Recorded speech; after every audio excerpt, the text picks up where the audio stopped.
Assalamualaikum warahmatullahi wabarakatuh. Perkenalkan, kami dari kelompok 5 ingin mempresentasikan materi tentang keterampilan akademis. Adapun anggota kelompok kami yaitu Renansi Putri, Salza Novi, Purwita Widi, Salsabila Syafiqoh, Clarissa Winda, dan Nurul Syifa. Pengertian keterampilan akademis. Tulisan ilmiah adalah bagian penting dalam dunia akademis. Tulisan ilmiah dapat bersifat teknis dan populer.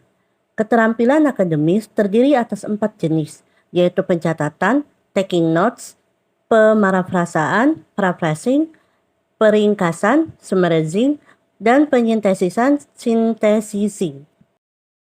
1. Pencatatan. Pencatatan ialah penulisan informasi penting pada saat membaca atau menyimak. Informasi tersebut dapat berupa pendapat atau opini dan data atau fakta. Pencatatan terdiri dari atas pengorganisasian pencatatan, pengidentifikasian informasi, dan penulisan cepat. A. Pengorganisasian catatan. Pengorganisasian catatan dapat dilakukan dengan 2 strategi, yaitu komplikasi dan strategi klasifikasi.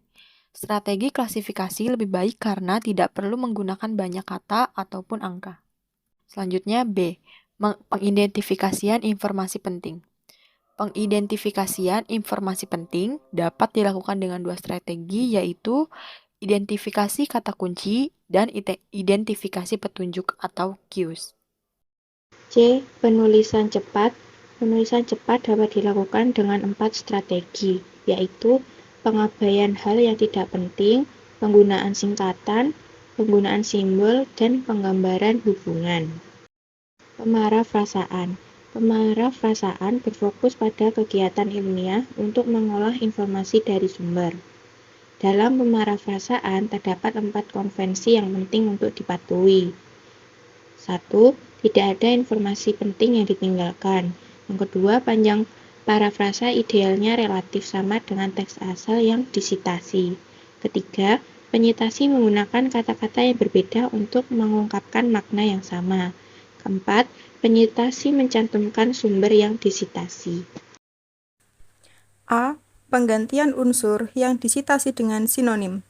Dalam strategi ini digunakan pengganti kata atau frasa yang disitasi dengan kata atau frasa yang semakna. Kata atau frasa pengganti dapat berupa kata atau frasa yang lazim digunakan atau kata serapan. B. Penggunaan struktur gramatika alternatif. Struktur gramatika yang berbeda dengan teks asal juga potensial digunakan dalam parafrasa. Bila menggunakan strategi tersebut, penyitas dapat menggunakan teknik pengubahan kalimat aktif menjadi kalimat pasif, pengubahan urutan unsur kalimat, penggabungan kalimat tunggal menjadi kalimat majemuk, dan penguraian kalimat majemuk menjadi beberapa kalimat tunggal. Penyitasian ide. Menyitasi bermakna memberikan kredit atau nilai value pada sumber. Dalam menyitasi ide, terdapat 3 hal penting untuk diperhatikan. 1. Terdapat penanda sumber yang jelas, baik dalam hal nama, tahun, maupun halaman sumber. 2. Terdapat kata kerja yang secara jelas. Dalam kurung, strong verbs digunakan untuk melaporkan ide. 3. Sumber ditulis secara konsisten, baik segi nama, tahun, maupun kelengkapan sumber. Kemudian peringkasan. Seperti halnya permarafrasaan, berkaitan dengan penggunaan kata penyitasi untuk mengekspresikan ulang ide yang disitasi dari sumber tertentu. Peringkasan meliputi pengendensasian, pereduksian, atau perampingan ide dalam teks asal. Kondensasi ide. Kondensasi ide reduksi informasi dapat dilakukan dengan strategi pemadatan. Strategi pemadatan mengacu upaya memadatkan informasi dari teks asal tanpa mengurangi kejelasannya. Strategi kedua dalam kondensasi ide adalah pengombinasian kalimat. Pengombinasian kalimat dapat dilakukan dengan meletakkan kata hubung intra-kalimat. B. Pengidentifikasian poin utama. Pengidentifikasian poin utama dapat dilakukan dengan strategi penemuan topik. Topik dapat diidentifikasi melalui kemajuan pertanyaan tentang apa suatu teks. Pengidentifikasian poin utama juga dapat dilakukan dengan strategi pengidentifikasian poin mayor. Strategi ketiga dalam pengidentifikasian poin utama adalah pengidentifikasian poin minor. C. Pelaporan informasi. Strategi yang dapat digunakan dalam laporan informasi adalah penggunaan organisasi yang sama dengan teks asal. Pelaporan konten secara akurat merupakan strategi kedua dalam pelaporan informasi, bahwa peringkas perlu menyadari bahwa peringkasan yang ditampilkan dalam bentuk sitasi akan dievaluasi.